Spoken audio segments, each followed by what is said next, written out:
Segment 2 of the show. Eric and Jordan here with you for television, movies, streaming updates, all the news that's fit to print, and all the things that you should be aware of. And of course, we start off segment 2 by things that we are watching, listening, playing, what have you. Jordan, what have you been up to? Actually, the only thing I watch is the same thing you watch. So if we want to skip the rant until after you tell me about Shoresy, let's do that. So What have you been watching this week? Well, first off, I've been playing the new update for Phasmophobia, The Chronicle. How's that going? It's fun because they made it a bit harder. There's a few other things there's like media sources you have to do now. You have to get video clips, you have to get audio samples, and also you have to get photos of certain things. The days of dropping down 9 piles of salt and completing your 10 photo requirement are gone and done. Good. So, but there's all these other new ways to get everything. So many new sound effects, so many new jump scares in there that it's actually, the game got scary again.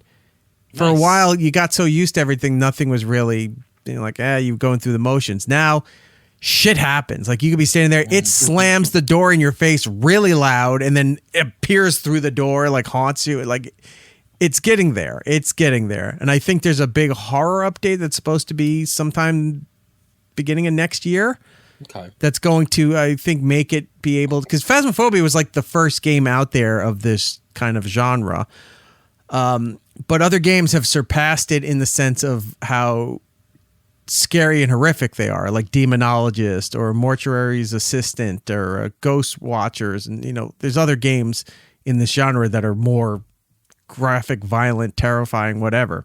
Now, I know when we play Sea of Thieves, you've got your controller, your Xbox controller hooked up. Are you playing with a controller when you're playing Phasmophobia, or are you doing keyboard mouse? No, I do Phasmo with the controller. Okay, so if you can do both with a controller, I may just, I think it's cross-platform, I may just grab it on one of my consoles, and that way I'll just have it on the TV, and that way we can play. Xbox, PlayStation, and PC. Mm-hmm. You can. I don't know if I don't think Switch has it yet. I don't think the Switch has it, or if they're planning on putting it on. But it is cross-platform. The updates have been great. They also now added Twitch drops to it now. Okay. So one of the next updates that is coming is customizing your character, because there's only like 4 or 5 different body types you can choose, like the preset characters. They're going to be opening that up so you can design your person, so you can have your own unique look as you do all of this stuff. The first drops you give you new badges and new color. So there's a lot of shit that they're going to be doing going forward. This update was pretty big. They're redoing some of the maps coming up soon, and it really added new life into the game that's been around for about 4 or 5 years now. I'll take a look to see if it's got that same update for the console. I might as well just buy it. If I'm just going to want to play on a bigger screen anyway, I might as well just buy it for that. Yeah. Now I can join in the fun and for 10 to 15 minutes at a time. You can hide in the closet screaming like you did the last time that we played. So the new Phasmo update's available. It's a lot of fun. I highly recommend it.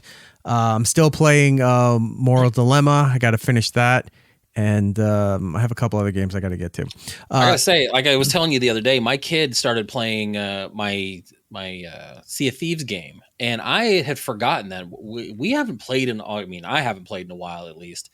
And they have added so much stuff. I'm watching him play through and just run around. And he's got the ropes going to the islands, and he's walking and balance. He's got blow darts, and he's doing all this stuff. And I'm sitting there going, I think I want to get back into Sea of Thieves. I think they've updated enough now where it feels. You've got throwing knives. You've got a grappling hook. You've got a whole bunch of stuff.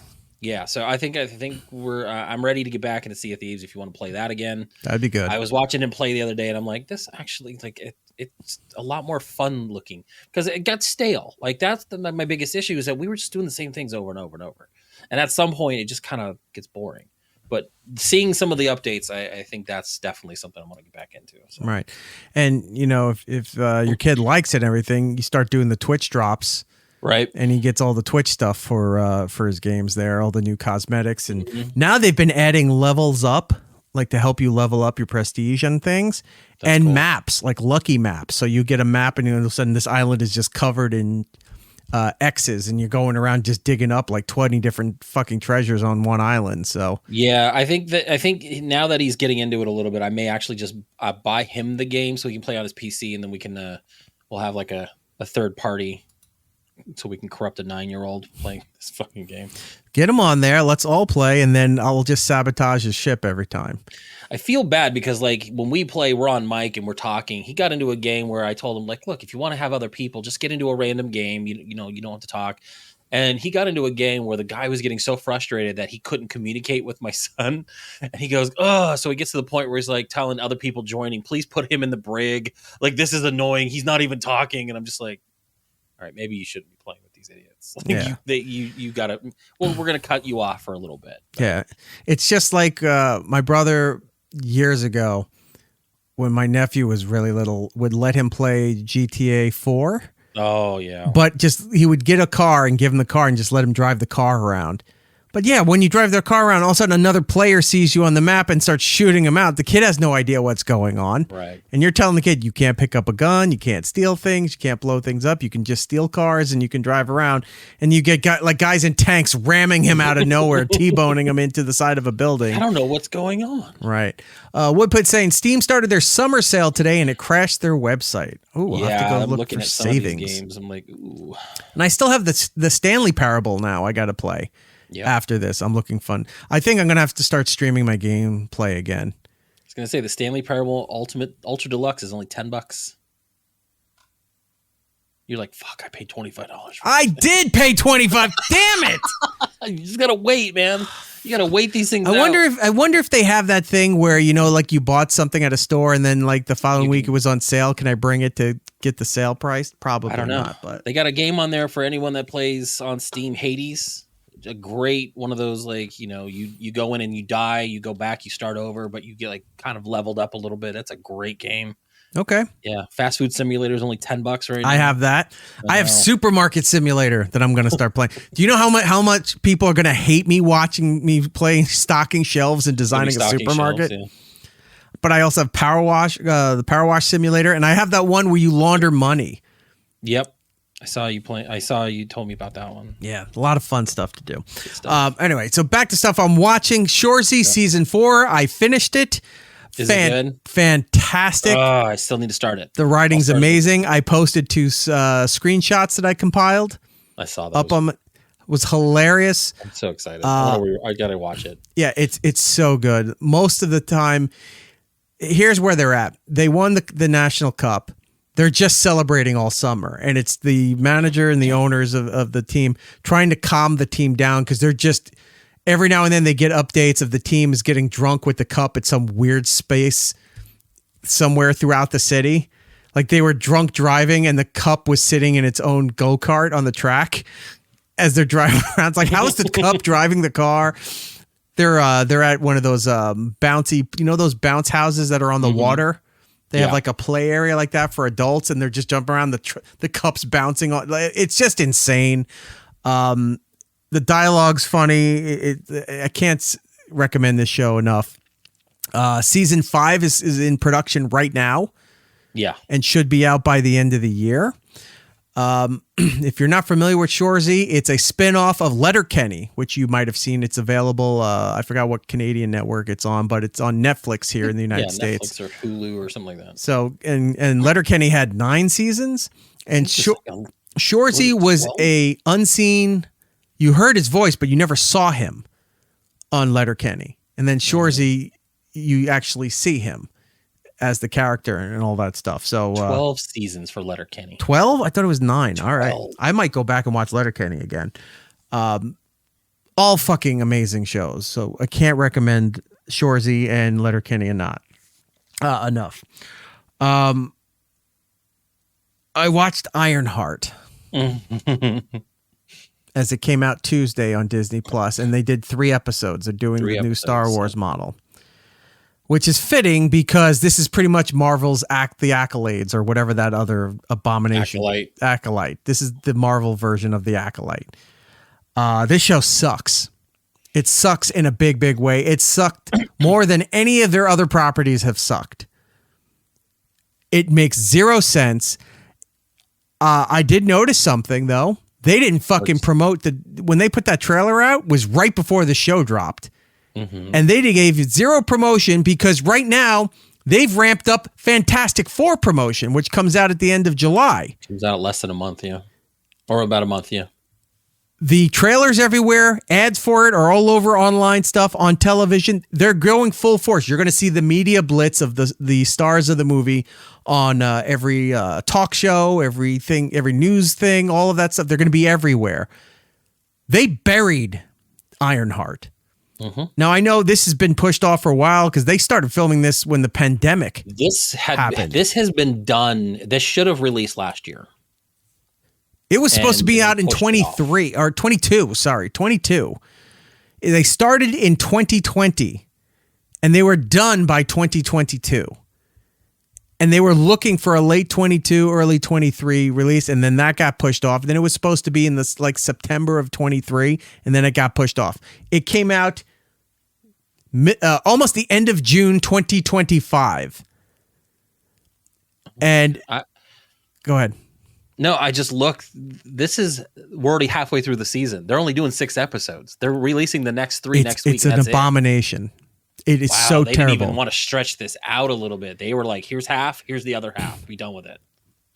I didn't know how. I was so mad after watching those 3 episodes. I didn't even know how to put the wording out on my social media that I watched this thing. I saw that. Yeah. And all I wrote was Ironheart is a show that Marvel put out. The end. That was my review of it. I was going to say, my response to that was, it's very telling that the soundtrack is the best part of this show. There are so many fucking problems with this show. It's misleading because the way they were building up everybody says Riri. The second she's in the room, somebody has to say Riri all the time. They built this character up because I know it was based on the comic series, but they built this character up like this was going to be the person who replaces Tony Stark. This is going to be the person that leads the way with technology, that falls in the footsteps of Tony Stark, Hank Pym, could be a sizable foe/colleague to Mr. Fantastic, kind of like, how Captain and Tony Stark were, friends and enemies, depending on what was going on at the time. She's nothing like Tony Stark. The storyline's nothing like Tony Stark. The whole character is, she's a piece of shit. She really is. I don't identify at all with her. She's not somebody that had a troubled upbringing or was heading down the wrong path that corrected and found the way to go. There's nothing redeemable about this character. She's terrible. She's arrogant. She's extremely self-centered, and she's entitled the entire time. Which is weird because she supposedly grew up in a very, it's the part of like Black Chicago where like everyone's just, chilling and hanging out. Yeah. She's not coming from an affluent family. She has no reason to be this arrogant. No. Like, she's smart, but she's a real bitch about it. The first thing you saw was that video, because they all try to act like they're not even millennial, like Gen Z style. They're online. She's talking about how she's going to be bigger than Steve Jobs, and she names it Bill Gates, Tony Stark, Hank Pym. She's going to be the one that outdoes all of them. And the fucking, I know it's Gen Z speak, but I didn't know it was possible to sound even more arrogant and ignorant at the same time, yet she's supposed to be a super genius, right? It's bad writing. She's going to be like, I'm going to be like Tony Stark. I'm just as good as Tony Stark. But the difference between Tony Stark and me is he had billions of dollars to make his stuff come true. I don't have anything. So if I can get that money, I could do all these things. Go back and watch the first 2 Iron Man movies or even the comic books. Tony Stark got his money by doing legit businesses. Yeah, he was selling weapons and that kind of stuff and got part of the business. He worked through the business of his dad. But it was all on legit stuff that he did to make his money and then used that with his smarts to fund other things. She doesn't have any of this shit. Apparently, she got kicked out of Wakanda because when she's at college, before the college thing falls apart, she said, when my internship ended. Yeah, when she wasn't needed. Right. like genius level inner city black girl in Wakanda. You'd think they would have kept her there and elevated her and done something like that. They kicked her out. Yeah, Shuri was like, nah, I'm in charge. She was here. done with that. So the Black Panther world kicked her out. She got kicked out of college. And by the way, that was one of the best things they had in the writing for that show. Because she was coming off such an asshole. She was saying, you're just trying to keep me small. You're trying to make me think bad. You're trying to make me so I can't do these things. And the counselor, when the principal or the dean fucking called her out on that, that's shit. a load of shit. I'm the one who has been pushing for you and preventing you from being kicked out years ago with all of this stuff. Yeah. Like they called her on her bullshit, and then the other guy, I can't remember, was he from Community? Was it's Jim Rash. He was from Community. Yeah. But he was also in some of the other MCU movies. There was, I believe, it same was, character or different characters? I think it was Civil War. There was a beginning scene where Tony Stark was debuting like AI memories, and it was like he was at MIT showing that off. And then in the back, behind the scenes, like behind the stage, he was talking to that. All right, well, but he was the same character. He just wasn't an actor that happened to be there in a few different roles and what have you. Okay, he's fine. the same character. That's so fine. Continuation of the character. Usually Marvel's very good with that stuff, the continuity. Right. So, and he goes, "You're expelled to me." Like they couldn't wait to kick her ass out of there. Like the university hated her. The dean, by the way, black lady, was overseeing her and protecting her from all this stuff, trying to get her funding, get all this shit here. And she's like, I've this is a load of shit. You're out of here. So everyone fucking hates her. She's blown every opportunity that she has. And what does she do? She steals the technology that she didn't pay for. The AI, of course, had to be gay because it's the gay eye assistant. You saw that in there, right? The fucking, it was essentially like the paperclip from the old Microsoft it was Word clippy. Office stuff. But he's like, I'm your gay eye assistant. And you're like, okay, whatever, enough. Yeah. Gets there. She has the suit there. She won't work. They're like, well, you're going to have to get a job. She can't work. Working's beneath her. It's not going to pay her enough. So what is she going to do? Money quick. Yeah, they're trying to play her up like she's going to be a new anti-hero kind of hero thing. There's no hero story for her. No, she is arrogant. She's shitty to her family. She's shitty to her friends. She joins an organized crime group, which, by the way, that was fucking terrible and unbelievable as well.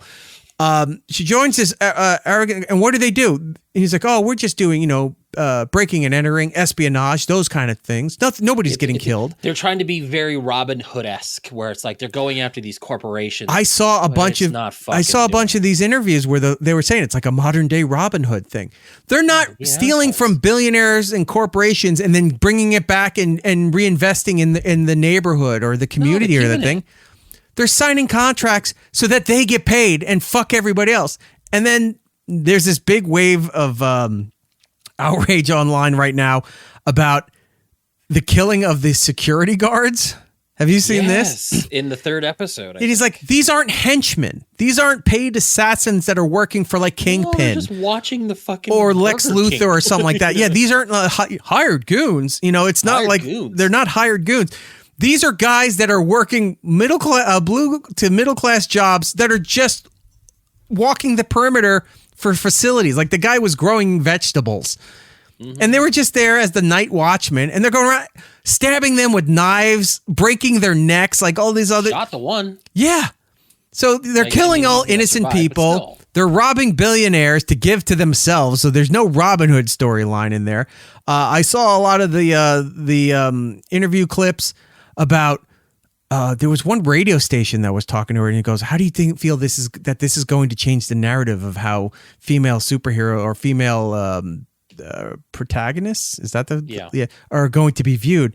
It's like, this is not change. It's going to change the narrative back to what it was, that you're a criminal and a thug and you're not trustworthy and you're a piece of garbage, because that's what this character is. There's nothing redeemable.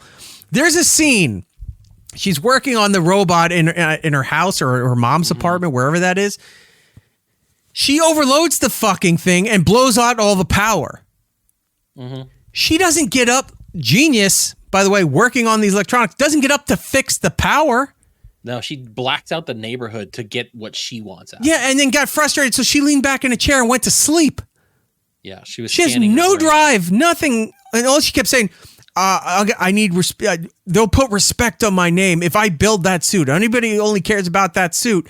So why would I go and do all these things to There was a long speech about using technology to benefit humanity, society, those things. And she goes, everyone only cares about these iron suits. If I do that, that'll put respect on my name. And then somebody was talking to her and it's like, what are you looking to do here?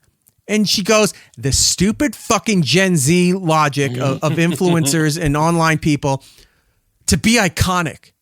Mm-hmm. Yeah, she just wants to be an icon. Yeah, but iconic for what? Who she is. For nothing. You're a big piece of shit. You're going to be an iconic piece of shit. I can give you that.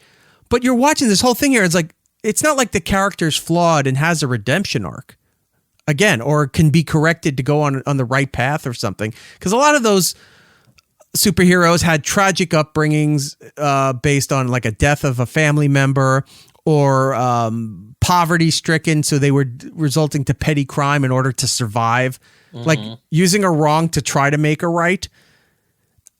There's she's doing bad shit. There's no wrongs making a right here. Everything she's doing is wrong and making it worse. And even her AI is telling her, look, this is fucking shady shit. You shouldn't be doing this. Yeah. And she's like, no, I know better than you. Yeah. So people are dying. She's stealing things. Like, she's a terrible person. She's with this group of I don't fucking know. The two lesbian girls are now the Muscle.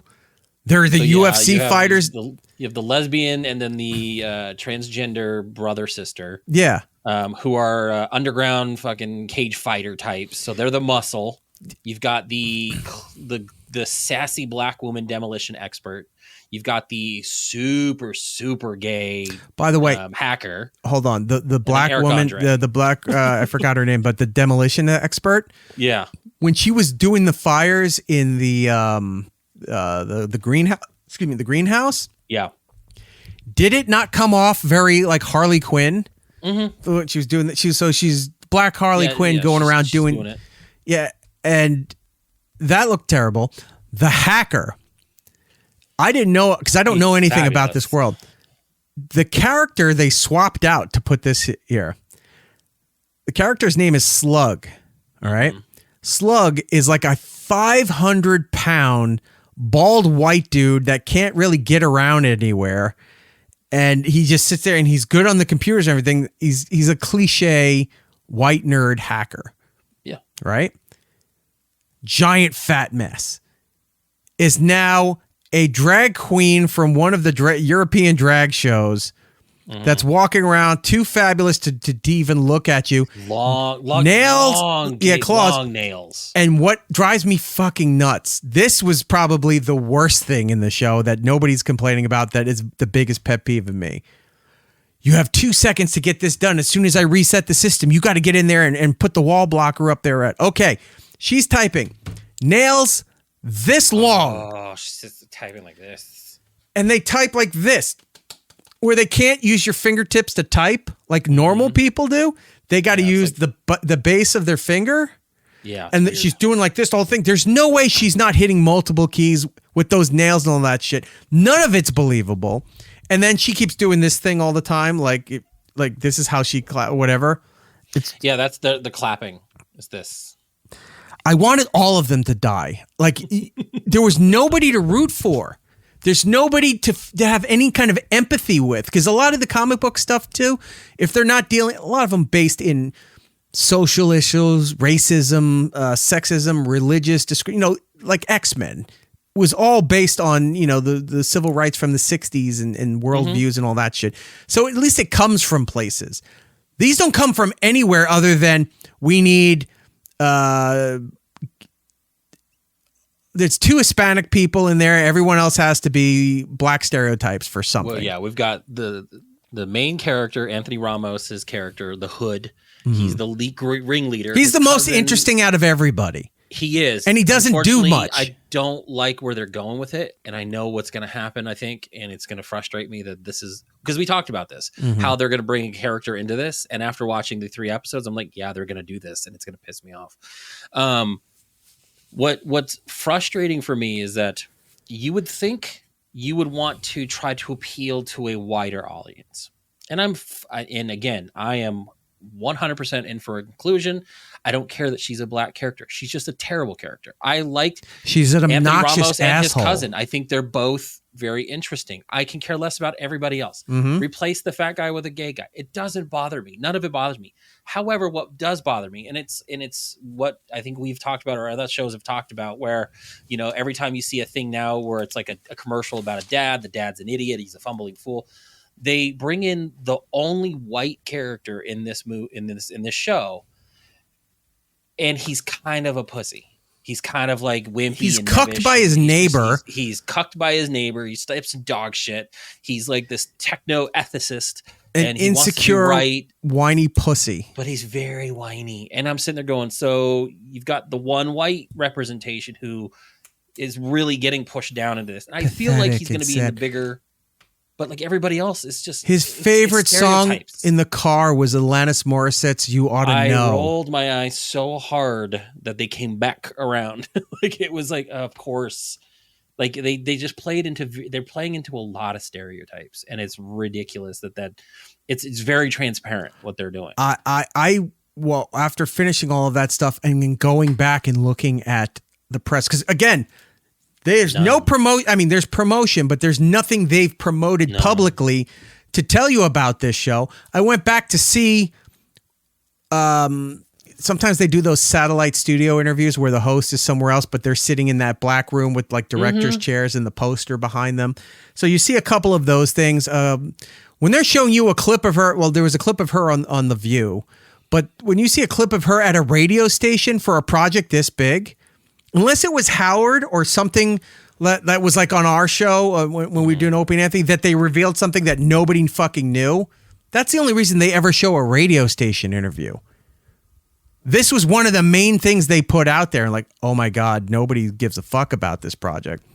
Whoopi Goldberg was saying, it's a show for everybody, the diversity, everyone, it's so inclusive and whatever.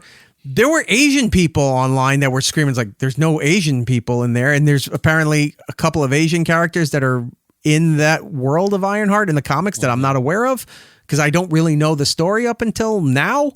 They got upset by that. Swapping out the white people doesn't fucking matter because you shouldn't be upset with that. Of course, it's being review bombed because it's a strong female lead. And it's like, no, this is... I don't think she's a strong female lead, though. That's the problem, is that they want her to be a strong female lead and they want that representation, but their writing in this is so bad that you're not getting your point. She's not even the lead in her own show. The Hood guy is. I think he's way more... And then what's in the background, I'm much more interested, but also mad about it. Like, you know what I mean? Like, I'm mad that they're going to go that route. All right, so she's completely overshadowed in her own story. 100%. Right.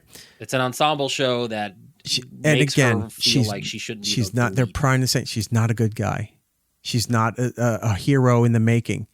She's an evil, despicable person that is just getting worse and worse. And when you're going to be rooting for the Hood and what's to come, I know what's coming too.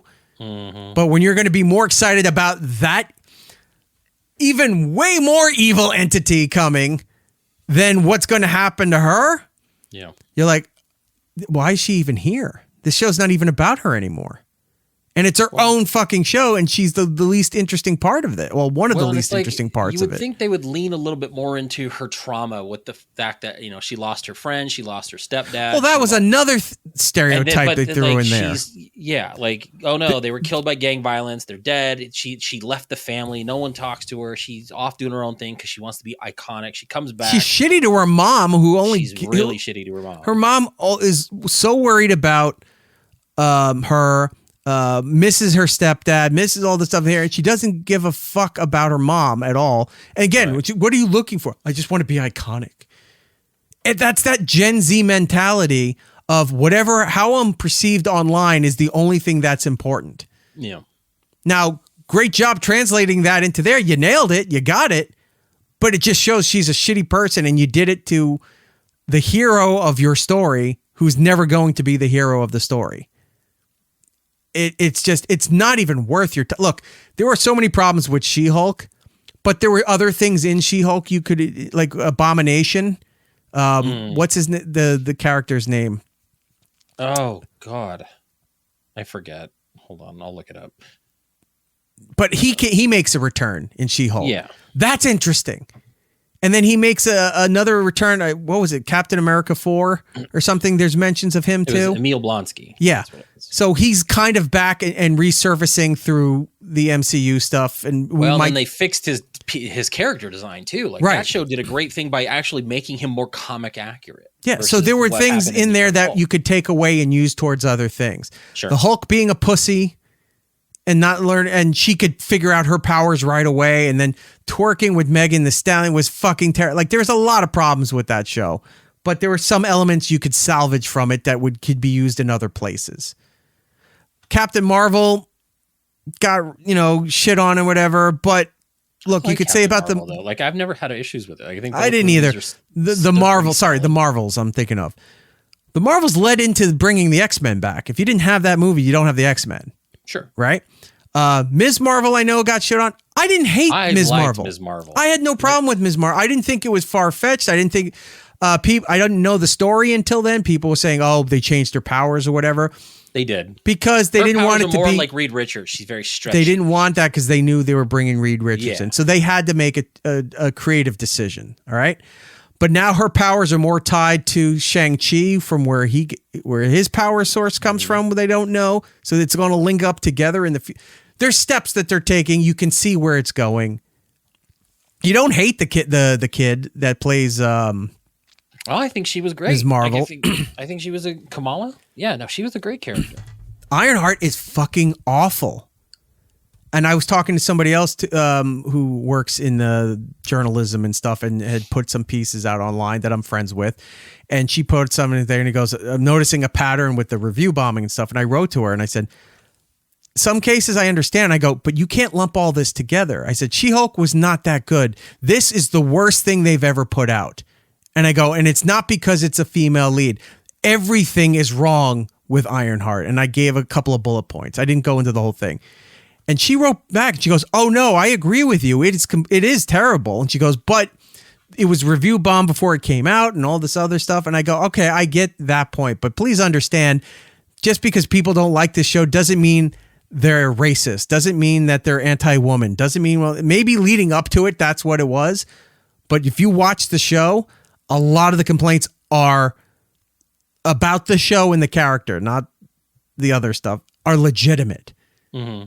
This show is terrible in every way possible. And now knowing that there's only 3 more episodes coming up, I don't know why they didn't scrap this thing. Why they didn't do a WB thing where they try to cash in for the insurance like they did with Batwoman? Well, I feel like they brought her into Wakanda Forever as the backdoor kind of pilot to getting this series going because they'd already announced it. They could have left her in Wakanda and forgot about her. That she shouldn't have been in that movie. Like, you don't think Wakanda can handle stuff without bringing in this random black girl from Chicago? But like, she's such an underutilized person, and she's not fun. She's very just annoying to listen to. Yeah. But you could have left her there because you're going to see Wakanda coming up in the Avengers movies coming forward. So she could be there like in the background again. Like she'll show up for a little moment with what's his name's sister that's running everything now. Shuri.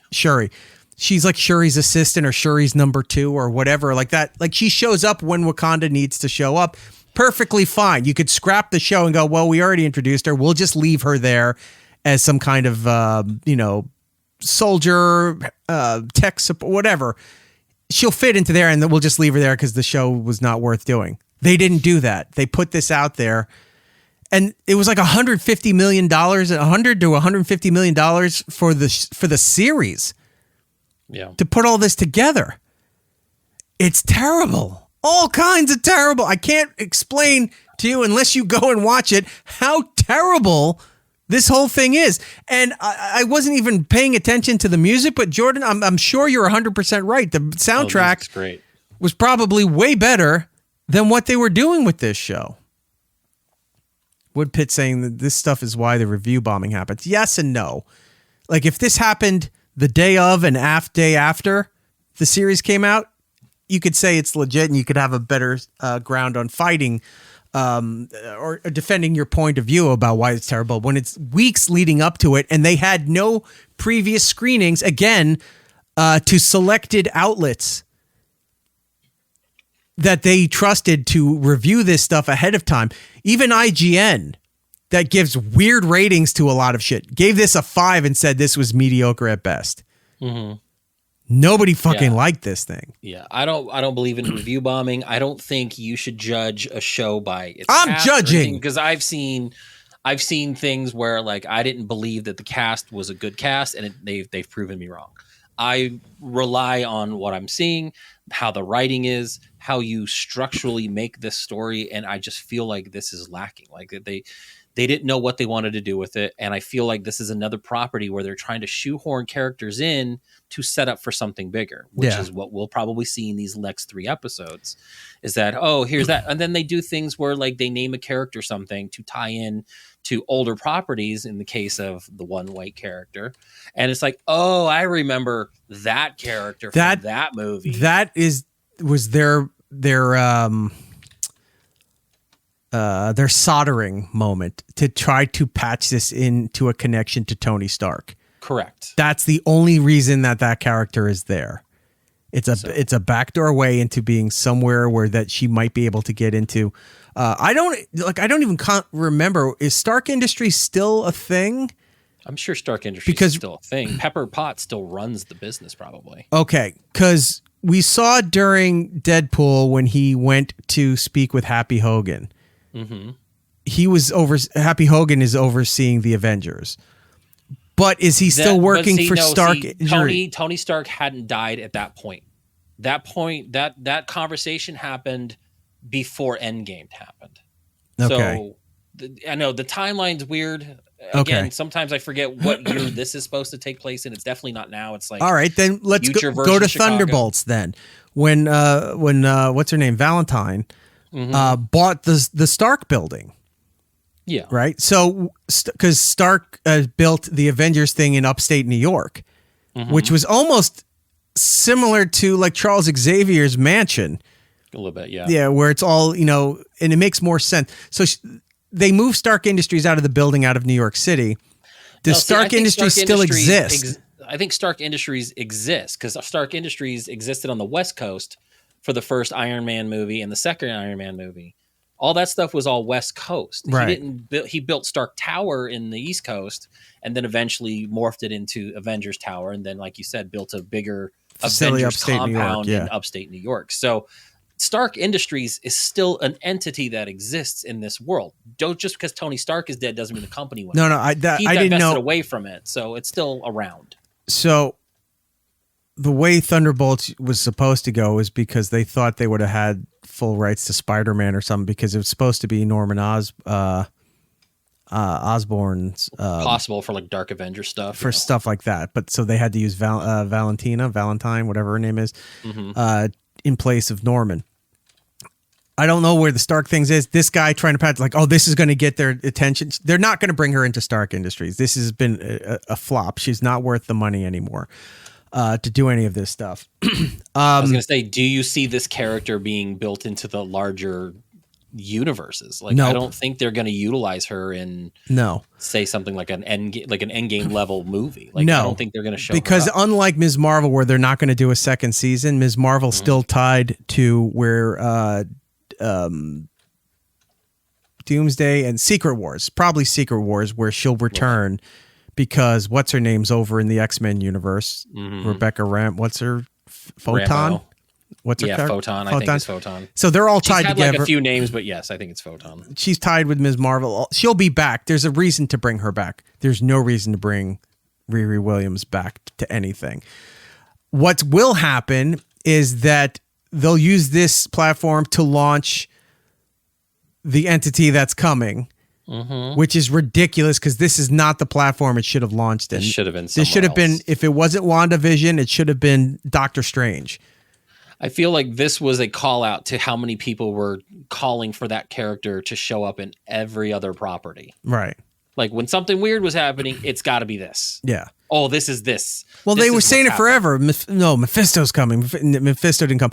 Oh, even a third one. If it didn't come from WandaVision, they thought, oh, it's got to be in Doctor Strange Mom, right? Mm-hmm. That didn't happen because that would have made sense for him to show up there too. Didn't.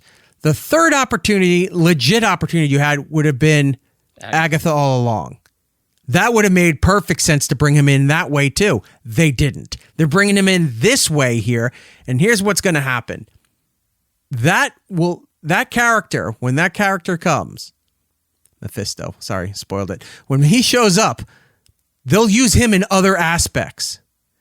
You won't need the rest of this shit. So they launched him here, but they'll take him and put him into bigger and better properties. Okay, like you could see him dealing. Rider show up. You can do Blade. You could see him in the Blade world. Midnight Suns, kind of like their Dark Avenger version of like the. There's so much shit going on. Yeah, he's too important. Everybody else in this show are not. Yeah, he'll move on to somewhere else. Also, I read too. It's like, why did Sacha Baron Cohen take the role for Mephisto? And then somebody pointed out and goes, oh, yeah, because he just went through a divorce and owes his wife $75 million. So that's exactly. And they're paying him a ton. Disney's paying him a ton of money. I don't know the exact amount, but it's for this. And then the details aren't fully out there, but it said future properties or future other things. Oh, yeah. Most of the time when they sign on for these movies or shows, they sign on for multi-year, multi-picture right. properties. So they'll have whether all they this. use them, they don't know, but they have the ability. Right. All of this is going to happen. And no one is going to give a shit about Ironheart when this is done. Rhea Williams is going to go into the past. It's fucking terrible. Hopefully moving forward, there's some good stuff coming on. Because, look, I like Daredevil, but Daredevil didn't do well. Ratings wise, I loved Thunderbolts, but they keep saying it's a flop because it didn't make the money back. But I don't think the movie was bad. The movie's great. I enjoyed the movie. Not hated. I just didn't care about Captain America 4, or as they dubbed it, Captain African American. I didn't care. I know it's harsh out there. They dubbed it, Eric. I'm sorry, Jordan in the Discord dubbed that. Sorry, credit where it's due. I apologize. Yeah, seriously. For Captain America 4, that I wasn't interested in, and having what's his name, Lopolos Locos or whatever his name is, Carlos whatever. Carlos Mencia. Yes, Carlos Mencia. Hey. No, when he showed up for Serpent. Yeah. It was very underwhelming. I felt like that was tacked on for no reason. Yeah. To be honest with you. Like there was no reason for that other than to set up that possibly he could show up in another one of these like lower tier, like C-list. It's Marvel's G.I. Joe versus Cobra. That's all it is. It'll be Cobra Commander of the Cobra entity in the Marvel universe. That's all it's going to be. Although now that I'm thinking about it, if he puts on the mask or the silver plate and starts talking with a hiss, I'd be all about that. Damn it, Serpentor! Yeah. I'm going to come in and be Destro. Goldhead speaking really deep. Cobra Commander, what are you doing? We should be attacking them. No. You're being a bitch. No, Destro! That hurts my throat. Why do you sound like Starscream? Shut the fuck up. Right. Anyway, so enough with Ironheart here and all of that stuff. I'm sick of this bullshit. Moving on. In theaters right now, F1 the movie looks pretty good. It's the same director as the last Tom Cruise movie. Top Gun movie. Same guy who did Tron. Tom Cruise showed up at the red carpet for the premiere with Brad Pitt doing a little reunion. Yeah. So I'm looking. I kind of want to see it, but I don't know if I want to go to the theater to see this. I'm kind of getting maybe one of those rentals. No, I'm gonna get it when it's on video on demand. But it's getting me. I'm not a big car person, but it's getting me into because there's Ford versus Ferrari that's available on the stream. I want to watch the Drifter show. Yeah, Duster show that's on Netflix right now or HBO Max. I forgot. We talked about it the other day, but it's Sawyer from Lost. Mm-hmm. That's kind of got me interested. And now F1. I'm like, I could get into car movies that aren't fucking Fast and Furious. Fucking, we duct taped the car and made a spaceship. Did you ever watch that movie Gran Turismo based off the video game that they put out about a year? I don't or two think I ago? did. I'll add that to the list. It's on Netflix and it's not bad. Okay. Like, it's actually really not bad. All right. And I thought it was going to be a joke, and I hated. It's got the guy who was Red Guardian. He's in it. But it's David a serviceable Harbour racing movie. Yeah, David Harbour's in it. It's a good movie. I really actually enjoyed it. I made the kids watch it with me, and they got into it. All right. I will watch that. Is that the one with Clint Eastwood? No, that's Gran Torino. Yes. Get off my lawn. I was like, this is a racing movie, but this guy's just yelling about his. It's a racing Filipino racist neighbors. movie. He's driving a car at godly He's speeds. an F1 racist. And he's just, one hand on the wheel, other hand's holding the shotgun out the window. Get off my road. lawn. He hates import cars. He's driving around in a Dodge Challenger, just taking out like Subarus and Outbacks. Yeah. Oh, that'd be a funny mix. Be hilarious. And yeah, he's not. You'd think he'd go after like top-notch cars like Mercedes and Ferraris and Porsche and stuff like that. No, he just goes out onto the 405 and he's just taking out Honda Accords. Civic. People on their way to work. He's just ruining life. It's like his version of Falling Down. Just yells things like "spoiler alert" and then he just starts shooting cars. Stupid. Ugh. Hey, I'm trying to eat my lunch here. Are you happy, McGonagall? The car is dead. They gutted the tire ear to ear. Hey, I'm trying to eat my lunch here. Also in theaters, Megan 2.0. Yeah. And Jurassic World Rebirth, which you said was also not getting it's not getting good reviews. Not getting good reviews. On a Wednesday. Over on Disney Plus with the abomination we just talked about. Over on Netflix, Squid Game Season 3. Yeah, I'm actually excited about that because I liked the cliffhanger that it was at.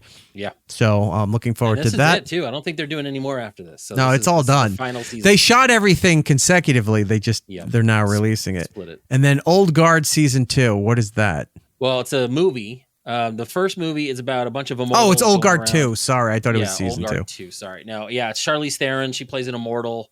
This takes place right after the first movie. I actually really enjoyed the first one. So was very excited when they were going to do a sequel. They left the first one on a cliffhanger. It's about a group of immortals going around trying to do right by the world. And then a new immortal gets kind of born. Like they usually don't happen very often. And then they all kind of censor. So they go and find her. And then there's like this big corporation trying to steal their DNA and create immortals. It was actually very interesting. So the second one's coming out July 2nd. It looks fun. It looks really fun. So I'm excited about that one. And then over on Amazon Prime, Head of State, John Cena, Idris Elba movie. That I had no idea about. I saw an ad on Instagram. Trailer looks fun.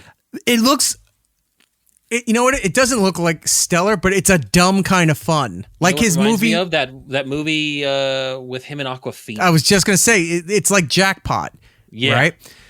That scene in Jackpot where he's singing the fucking Ninja Turtles song from the first movie as he's tied to a chair and he's just taking out henchmen. Show, the hero, and he's just like people. All right, it's time for turtle power, and he just stands up. He's strapped to the chair. He stands up and goes on the half shell, and then starts spinning around, kicking and killing people. Soundtrack. Yeah. Anyway, so Heads of State. It's John Cena and Idris Elba. Yeah. Very excited.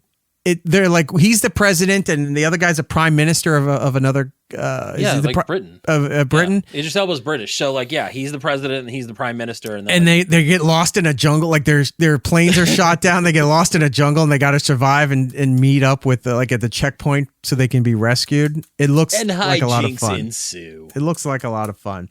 Over on Video on Demand, Thunderbolts, which I cannot recommend enough. It's very enjoyable, despite what they're saying about the box office. I just pre-ordered the Blu-ray 4K that's coming out in July, and this is coming out right July 1st. So Thunderbolts on July 1st, Ballerina, which is the spin-off from John Wick, and Bring Her Back. What is that? It's a horror movie from the guys that did Talk to Me. Giddles loved it. I I wanted to go see it in the theater. I didn't get a chance to, but it's coming out on video on demand on the 1st, so I'm gonna definitely watch it. And then me and Giddles will probably fanboy over it a little bit. So All right, so that's one of nice little horror movie. It's one of I think honestly, watch Talk to Me, Eric, and if you like that movie and that style of horror, it's not like, well, I mean, there's some bloody scenes, but not like overly done. I think if you like that movie, I think this one will be up your alley. I was going to say it's one of those movies for you people. Wood Pitt saying, I'll be shocked if Idris Elba isn't the new James Bond. There's been a lot of rumors for the last few years about him doing it. I'll tell you this. I'm not a big James Bond fan. I still have not watched any of the movies ever. I should. I've never seen any of them. No, none of them. Been out since like the 60s. It pisses Club Soda Kenny off because Club Soda Kenny loves James Bond. Does he? He watches all the movies, knows everything. He was no, he wasn't. Sorry, that was a different friend of ours who was running security detail for the last James Bond. Oh, really? Blonde guy. James Blonde. James Blonde. Yes, James Blonde. What's his name? Craig. Daniel Craig. Craig Ferguson. Oh, Craig Ferguson. Yeah. Yes. Would it be great? Yeah, it's just full of. Just keeps flirting with people awkwardly in a talk show setting. It's like, how do we combine Austin Powers into James Bond himself? Yeah. Craig Ferguson, definitely. No, Kenny loves the everything James Bond. I've never seen it, and it drives him nuts. I don't think I ever watched the last one. So I should go back and watch it.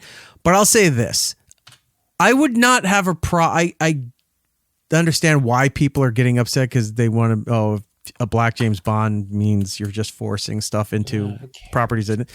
He makes sense, though. Oh, yeah. I could see him as that. And it would make sense. If you had the actor who's playing Doctor Who and you put him in as James Bond, I'm with you. I'm out there with the picket lines. I'm ready to riot in the streets. Yeah. If you put Shooty McGavin in as James Bond, I would totally understand why you'd be upset. Idris Elba fits. Like he does. He's a smooth man. Looks good in a tux, I imagine. Suave, debonair. Mm-hmm. He's fucking cool. Drink, Mr. Bond. Hennessy. Shaken, not stirred. There's so many other things that are just, it would be too worse to say, but you get it. For the in-between that gets cut out. Right. Okay, so moving on. Next week, big week also, Sandman Season 2 Part 1. I didn't know this was coming until the other day. Somebody told me, did you just delete something? Yeah, but we already talked about it, so I took it off, so you wouldn't. Somebody told me, it's like, when is that coming out? I said, yeah, I don't know. And I went and Googled it, and it said, oh my God, it's next week. So I went and watched the trailer that dropped a week ago. So Season 2 of Sandman Part 1 comes out on July 3rd. Part 2 comes out July 24th. So you get Part 1, you get to digest that for a few weeks, and then Part 2. That I don't mind. It's like when you put out Part 1 and then you got to wait 6 months for Part 2. Yeah. That's a fucking problem. Yeah, I want to go back and actually rewatch Sandman because the episode that I sit there and I always think about when I think of Sandman was the one where he visits the bar, finds the guy, makes him immortal, and then says, "Hey, I'll come back in 100 years." Yeah. So then he comes back, says, "How's your life doing?" All this stuff, and then he just that exchange that they have through the different centuries is some of the best TV that I've ever watched. Like I just loved the how he related being immortal and how even though he went through some shit, he's still willing to be living, and the friendship that they built over that time. It's one of my favorite episodes. And so I'm gonna go back and rewatch it before this season starts because I'm gonna love watching this again. Yeah, I think I'll do that too. I do love the in Sandman where they show you hell, and it's just the negative version of the Vatican. Like you've never seen that in other properties before. And there, it's just like, well, what is hell? Hell looks exactly like the Vatican, except it's the reverse. And you're like, it's so simple and clever. I'm like, why hasn't anybody else depicted it like that? They just think it's like you open up a cave and you walk into fire and that's hell. But I always like a nice, interesting new take on something. Yeah. And problematic as, the author is. Like I Neil Gaiman and all that stuff. Like I love the idea of the show. I love the characters. I'm still gonna watch it. I'm still gonna be into it. It's gonna be great. Dade Murphy in the chat. Hello, sir, ma'am, whatever the case may be. They're going to bury that show all they can. Probably, but does it end with this? Or do they? We're not getting any more. They're not going to do a season 3. No, after all the stuff that came out, they're like, "Well, this is it. This is the finale." Because I know for Good Omens over on Amazon, they have a third one coming out, and then that one's just a movie. That one's not even. But it's a third part to wrap it all up. Right. By the way, the Gaiman stuff was any of that proven, or is it still just accusations? I don't know. It went quiet. Like it went really quiet. Like no one's talking about it. No one's reported on it. Nothing has come out. There's been no updates on any court cases, any pending lawsuits. It came out, and then he's like, "All right, well, I'm going to be quiet." Everything severed ties with him, and that's it. So I'll dig around for something, but yeah, it has been just nothing out there about it. All right. All right. Moving on to the news. What do we got? First story here. Katy Perry and Orlando Bloom officially split, ending their engagement after 10 years. We call that. That's it. That's all we're going to talk about because, frankly, it's hilarious, and she deserves it. I saw some news clips today where they were talking about that. I think one of them was that. What's the show that Mario Lopez is on? It used to be Is it Access Hollywood? I think it's Access Hollywood. Because he used to be on Extra, and I know some of those shows got cut or they merged, whatever they did. He's on one of those type shows. And they were playing, they were talking about some news about their separation, and they were reading the quotes of Orlando Bloom, apparently laying into Katy Perry, saying how embarrassing and cringeworthy her whole flight debacle going into space. Oh, yeah, he was upset about that. And there was something else. There was a quote from Katy Perry that said, "It's like imagine being upset that somebody that went into space and came back from space, and that you're upset about that." No, he should be, because one, that wasn't really space. It's not like you went up to the International Space Station on what SpaceX thing, the Dragon something, Blue Origin, and then SpaceX. No, Blue Origin's is Bezos. Yeah. Whatever the capsule is that SpaceX used it's essentially almost the mini shuttle that they used to dock there. Mm. If you go through that, which you're in proper space to go into the International Space Station, yes, okay, that's one thing. You took essentially a step above a carnival ride. It's the big parachute drop. It just went up a little bit higher before you landed. He said everything she did leading up to that, during that, was cringing and embarrassing. He's not wrong. When she came out, kissed the ground, and did those over emotional speeches, looking like she's a mental patient. He was in full agreement with the rest of the world. Like, what is wrong with her? Mm-hmm. Then the footage of her tour came out, and he was done. But apparently, it started back from when her album was launched, and that thing flopped. And he said something along the lines like she was impossible to deal with, because leading up to that album, and then after it flopped so bad immediately as it came out, she became even worse to deal with. And then from that point on, it just compounded, and he was done. So ladies, if you're looking for a pirate, he's single. Yeah. He's good to go. That means he's free to do more Pirates of the Caribbean movies, which I would love. I'm all for it. So the director of Dune, Denis Villeneuve, I think, is directing the next James Bond film. He's tapped to direct the next James Bond for the Amazon MGM Studios. His wife and artistic partner, Tanya, will serve as executive producer along with Villeneuve. As previously announced, Amy Pascal, David Heyman will serve as producers. Some of my earliest movie-going memories are connected to 007. I grew up watching James Bond with my father ever since Dr. No with Sean Connery. I'm a diehard Bond fan. To me, he's sacred territory. I intend to honor the tradition and open the path for many new missions to come. He said, "This is a massive responsibility, but also incredibly exciting for me and a huge honor." I never seen any of the Dune movies, so I would have to defer. They're so long, and the second one is good, but the first one I thought was boring. Is there just too much artistic license in that shit? He made them very long, and so like, I don't think he's gonna do bad. I just don't know if he's going to stay faithful and try to go with another white actor. I don't know if we're going to go out of the box and do like an Idris Elba like we talked about. What Pitt's saying? Give it to Henry Cavill. I don't know if Cavill's going to do it. He's too busy doing like Voltron and fucking Warhammer. Like he's gone really nerdy with some of his. I heard lately. unofficially that there's still something to him being in MCU. The Cavalry. I hope so. That would be great. Even though it was a great cameo, there's still I hope he's in it. Scuttlebutt that he might have some kind of ties down the line. Could you imagine he does show up as the new Wolverine? I don't even know at this point if I would want him as Wolverine. Like, no, I'm not the saying cameo was fun, but like maybe think of a different character. Like do something new with him. Right, but imagine put they him in the did. chair, put him Xavier. Yeah. Could you imagine? He's kept the claws, but he's bald in we're doing the in the Momoa floating route, where wheelchair. he's doing shitty, weird fucking characters like in Minecraft. We're gonna just shave his head and put him in a wheelchair the whole time. Auschwitz waves. It's like, wait, what? Hey, they stole that from us that we stole from another thing. So, I mean, we'll see. But yeah, the new James Bond found its director. Hang on, that would be great. News. The great new X-Men direction. If it turns out that Charles is just really a fucking just psychopath, a real fucking asshole. That all the X-Men's problems that were all in their head because he put them there. Yeah, like they were all just all right, we're cool. Could you imagine that unfolding after a few years of story arcs to reveal that Charles was really the asshole and the problem all along? That'd be great.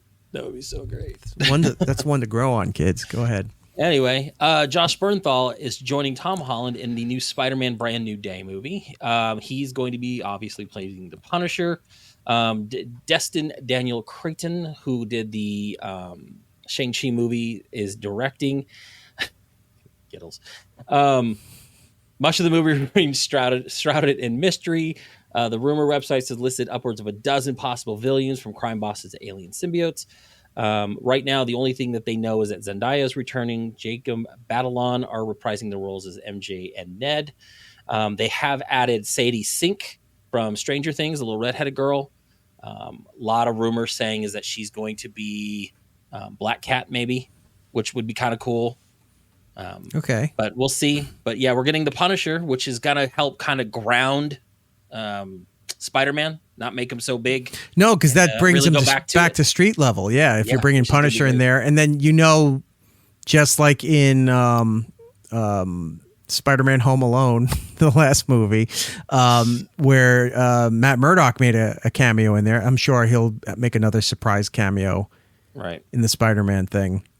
I think that's a smart move by marrying him to more street level stuff, because that really, I think, puts more heat on Sony. That if it not like Spider-Man's not popular to begin with, but to renew him with some of these other things where people want to see more of this, that really puts the pressure on Sony. It's like, you got to let us do more with this shit. I mean, all their Sony standalone movies have been failures. So I think marrying the ground level stuff, bringing in things like Jessica Jones into Daredevil, maybe bringing them. We know Luke Cage is coming back. I hope so. No, they had confirmed that it yet? Yeah. Because I know Jessica Jones was coming, but the only one that's not going to return is Iron Fist, and that's fine because you don't need him. Don't bring him into it. You don't need it. So we'll see about that. Hopefully that turns out good. Surprise hit of the year in the summer, Lilo and Stitch live action movie is actually being greenlit for a sequel. Today is 6/26, otherwise known as 626 Day, which is the designation for Stitch, called Experiment 626. So they released a brief teaser and basically saying Lilo and Stitch is getting a sequel. The movie so far has grossed over $910 million in the global box office since Memorial Day weekend. It was originally supposed to go straight to streaming, so they decided to release it, and it may become the year's first $1 billion blockbuster movie. Wow. I didn't even see it. I've heard some weird things about it, like how they changed some of the story, but apparently it was popular. They're getting a sequel, and it's going to make $1 billion. So good on Disney for doing something right, at least on that case. So well, the Super Bowl ads because there was the thing where they had the Super Bowl ads where Stitch was on the football field, but then he was tied into something else. Into a product. I can't remember what the product was. that they were cross promoting with the movie. Kids love it. remember. And the radio Disney channel plays the Hawaiian roller coaster song from that movie all the fucking time. Yeah, I never got around to seeing it, so hopefully they'll release it soon. I'll check it out. But yeah, I can't believe that it's been as popular as it was. $910 million. That's nothing. That's nothing to like scoff at. Like, that is insane that they've released that, and no movies are coming close to touching that as far as global box offices anymore. And they're talking about Thunderbolts failing, and that I thought was great. It's so weird where in anybody else's movie budget, it was not a failure at all because it made like $500-600 million, but it wasn't the budget they needed. It's not what they thought it would be for Disney's thing. I think the last one they made the billion on was Deadpool Wolverine. Mm-hmm. And that was last summer. So we'll see what Fantastic Four does. I hope it's good. They just released a new trailer for it, I think either this morning or yesterday. I'm avoiding it. I don't want to see anything else. I just want to go into that movie fresh. Because I'm trying to look at what else is coming down the rest of the year with Disney stuff. I mean, Fantastic Four, but like Tron Ares is not going to make $1 billion. No, especially with all the Jared Leto shit. Jared Leto, yeah. Zootopia 2, I think, has a chance. That could be popular, and that's probably going to be like a Thanksgiving holiday release, maybe. Let's see. Thanksgiving for this year, and then the next big thing for Disney Pixar is Toy Story 5, but that's not till June of next year. Oh, that last Pixar movie, Elio, the one that came out last week, is just not making it. Nobody knows what it's about, and my mom took one of my nieces to the movies, and she told me she saw it, and I go, "What's it about?" She goes, "I don't really know." She goes, "It was boring." Yeah, I think it's like aliens abduct a kid or something like that, but that's the only thing I know about it. And it's one thing, for my mom to say that, but she likes going to those. She likes taking the kids to those movies and stuff. And she's like, it's boring. She wasn't entertained with it, and she goes, even my niece was just like, really wasn't feeling it. Like, at one point it's like, we could go if you want. It's like, oh, that's not good when you got a kid saying that. That's crazy. Yeah. They're making a new Street Fighter movie. The company Legendary is gonna redo Street Fighter, and they've added Andrew Schultz to the cast. Who is he playing? Apparently, their sources are saying he's going to play a character called Dan Hibiki, which is a character it may have come out in one of the later games that I don't know. Okay. The cast right now, he joins the cast: Andrew Koji, Noah Centino, Jason Momoa, Roman Reigns, and Orville Peck. Bad Trip's Kitano Sakurai is the Roman Reigns makes sense. I mean, Roman Reigns, WWE wrestler, he'll fit in good with that. But Andrew Schultz coming off that heat from Tyre season 2 on Netflix, right? Like when I saw him getting cast, I'm like, that's weird. Yeah, that's a weird casting for a Street Fighter movie, but whatever. Last week we talked about Bonnaroo getting rained out and they having to cancel. We first talked about how they were only going to issue 75% refunds. Turns out there was a lot of backlash for that. Yeah, so they should. They have now turned around and said, we will give 100% refunds. They posted saying, we want you to know that we're still listening and actively discussing plans to improve the farm that we love so much. At this time, we will not be announcing future dates. When the plans for future dates take shape, you will all be the first to know. For now, we're updating the refund to 100% rather than the 75% originally offered, which is great. They should have thought of this to begin with. This shouldn't have been a backlash situation. They should have known that you got to refund everybody. So they're going to be refunding all that money. I learned that in the past 6 years, they've had to cancel this show 3 times. Half the times they've had this scheduled in the last 6 years, they've had to cancel it. So I think they need to change the dates if they're going to be doing this toward the season where it's going to be wet and rainy all the time and they got to cancel for these things. I think 1 year was maybe COVID related, but everything after that may have been weather related.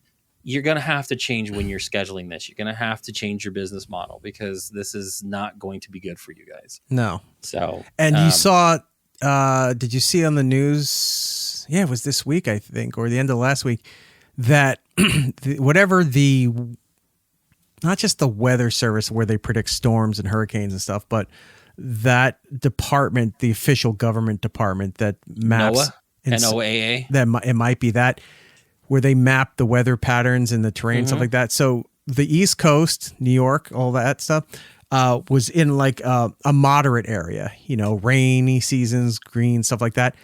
We got upgraded to subtropical based on information the last several years and the predictions. We're not in a temperate area anymore. New York City is in a subtropical location. Well, and it's weird because we've been talking about this for a couple of years. That's the same as Florida. How the tornado alley shifted up. Yeah. And over. And over. It used to be Oklahoma, Texas, that kind of things. Now it's Nebraska, Illinois, like Tennessee. Yeah. Everything shifted. So, but I want to point out one other thing here too about these companies that when shit fucks up and they don't want to give full refunds until it's like they're trying to get away with stuff until enough noise is made. Yeah, they want to see the backlash first before they'll cave. I had a friend of mine. She was ordering stuff from DoorDash, which we always tell people stop with Uber Eats, DoorDash. They're just ripoffs, right? So they ordered. She ordered a couple things for her family off of DoorDash, and she sent me the receipt here.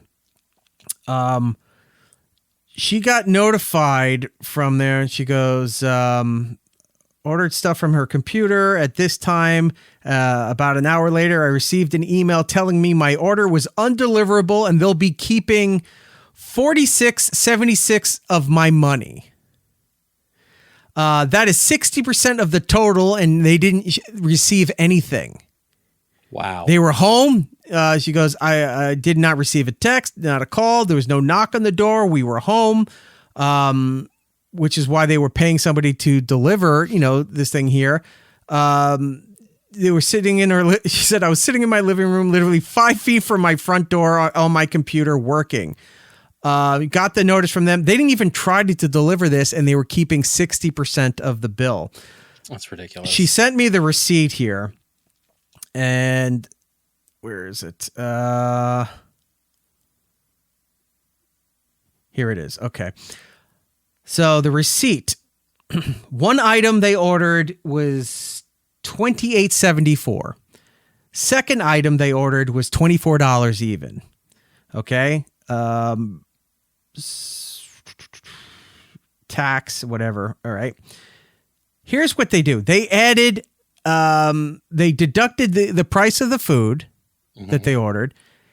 There's tax on there. Added undeliverable item fee of $25. Wow. Added a delivery fee of $2.99. Added a service fee of $6.99. And added the Dasher's tip of $11.12 out. This isn't even the tip you add to the order. They took out of the money from the order that they were reclaiming. And that you got everything refunded except $46.76. So she's been fighting with them online. I got to get an update from her, but they were trying to say that there's nothing you can do. This is their policy. She goes, you didn't deliver this stuff. We were home the entire time. Within an hour of our order, you sent us a notice that this was undeliverable and you're penalizing us. Somebody didn't want to do the fucking dash, or they couldn't get, I don't know, do you work for DoorDash as an employee, or is it just like an Uber? You turn on an app and you go pick stuff up? It's like you're a subcontractor. So like you sign all your docs and stuff like that. So you kind of work for DoorDash, but like you have to. All right. So it's not like a delivery thing, like an Amazon delivery guy or something like that. You don't work for the actual, Yeah, so she's still fighting with. I'll contact her and get an update. She goes, "Yeah, we ordered dinner," and she showed me the thing here. And she goes, "They didn't even bother to deliver it," and then said, "Oh, we're keeping 60% of everything," and added $25 undeliverable service charge or whatever that thing was. I just read for $25. I've never seen that. Yeah, that's crazy. So she's fucking livid with all of this stuff. I'll give you an update. But just like the Bonnaroo thing here, well, we'll give you 75% because we got 1 day in, but sorry, we couldn't honor the other 2 to 3 days. So we're going to charge you for that. Screw that. Yeah, that's That shouldn't be. Woodpit says, I hope that shit goes out of business. Not the effing driver gets the effing driver gets the tip instead of the restaurant workers. Yeah, that's ridiculous. All right, moving on. Sorry. Well, we'll end the night with another pissed off legal action. South Park creators are threatening legal action over the interference on the streaming deal. Paramount's lucrative licensing deal for South Park expires, allowing the show to be shopped. A new legal battle is brewing. Jeff Shell, the Redbird Capital executive who will be incoming president of the new Paramount if the merger with Skydance is completed, has been accused by an attorney for South Park creators Trey Parker and Matt Stone for interfering in contract negotiations with potential suitors. As of June 21st, a letter was obtained. Park County, the entertainment company run by Parker and Stone, threatened legal action for directing Netflix and Warner Brothers Discovery to modify certain terms of their offers in a manner calculated to benefit Paramount at the expense of the company. It pointed to Shell urging Warner Brothers Discovery to give Paramount Plus an exclusive 12-month window for new episodes of the show and to shorten the term of the deal from 10 to 5 years, which would worsen the studio's bid for the series. The letter reads, "We hereby demand you, Redbird and Skydance, immediately cease your interference. If these activities continue, we will have no choice but to act, both to protect our rights and discharge any obligations we may have to the public." In the statement, a spokesperson for the David Ellison-led firm says, under the terms of the transaction agreement, Skydance has the right to approve material contracts. Basically, what they're saying is that this guy interfered and is going to mess up the deal going forward, and it's going to hurt how they're shopping the show around. So now they're trying to sue. Yes, because South Park owns their content, owns the rights to do whatever, so they can shop it. That's how they had the HBO Max deal and the Paramount deal. But Paramount is waving its dick around like, well, we still own the broadcast rights for South Park, so we own the rights for all this other stuff too. And circumnavigating their company that's in the negotiations to say, oh, here's the new terms. You listen to us, not them. Fucking balls. That will not end well for Paramount. Imagine Matt and Trey wind up owning Paramount. Oh my God, I know. So basically, with the ownership structure, which lends itself to conflicts of interest, complicates licensing negotiations for the show. Also at play is pending approval for Skydance's deal to acquire Paramount. Under federal antitrust laws, the Ellison-led firm is barred from taking control and issuing directives until the merger's official closure. Quote, "You did this behind Park County's back. That self-dealing would have been absolutely restricted if it were done by Paramount itself. So it is simply outrageous that you, even before it has been granted but the authority to close the merger with Paramount, Redbird and Skydance are jumping the gun and using confidential information of SPDS to purport to make demands on behalf of them that even Paramount has no right to make." Yeah, so he's sticking their nose where he's jumping the gun. Yeah. I'm still getting the image of if Matt and Trey win the rights to Paramount and they turn Paramount into like another Casa Bonita. You come in through that gate, the big water fountain that's there in the front. I really still want to go there. Which that water fountain always reminds me of, was it Blazing Saddles? The ending? Oh, with a fight? Yeah.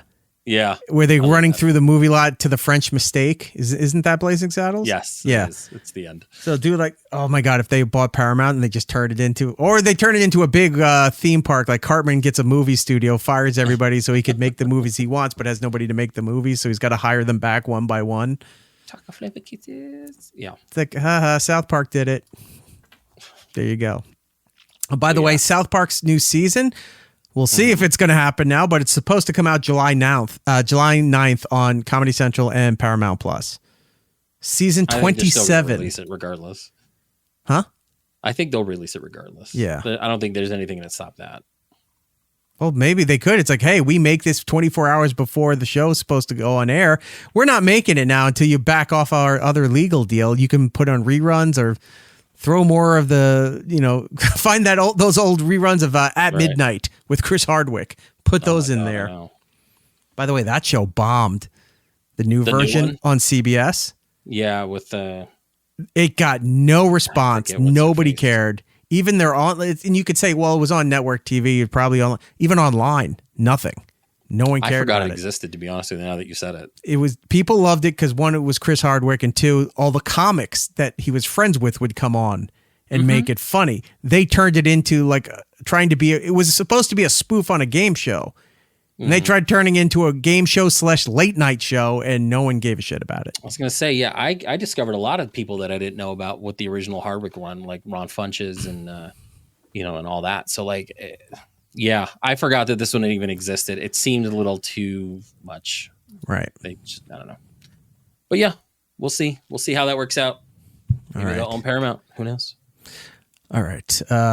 Before we get out of here, we're going to leave you with this. Tennis ball, throw it against the wall. Tennis ball, throw it against the wall. Bounce, bounce, bounce, bounce, bounce. Tennis ball, throw it against the wall. Tennis ball, throw it against the wall. Tennis ball, throw it against the wall. Helps me forget about my cancer. I just want to watch him stand there, just head down, watching that ball slowly just bounce to it. Oh, we can. Just bad. Well, on that upbeat note, Oh, time to do the plugs. So, as always, Jordan, our nation's eyes turn to you. you can catch me on Instagram, X, Blue Sky, whatever else as Jink Ronan. Twitch, Jinx Ronan 79. If you have an Amazon subscription, you would like to use that subscription to use that to get a free month on Twitch for our channel. It's Eric Nagel. Go over there, use your subscription, get a free month. Helps the show out. Cost you nothing extra. I appreciate it. All right. And by the way, I'd like to point out the super chats that were coming in that were supposedly going to Jordan's Lego fund. He's decided to shift gears with that, and he's now going towards him purchasing a Stream Deck, not a Steam Deck, a Stream Deck, probably one of the big fancy ones for his computer system there. I did just get a Lego set, so after the show here, I'm gonna go get food and finish building that. So, if you're listening on the iHeartRadio app, do us a kindness and put us in the #1 position on the presets. That does help out the program. If you're listening on Apple, Spotify, anywhere you get your fine podcast, do us a kindness over there. Leave us a positive review. It does help out the show. If you want to join us live each and every week as we do this show, head over to our live rooms on the purple place and the red place, as they're calling it now, because everyone's just dumb.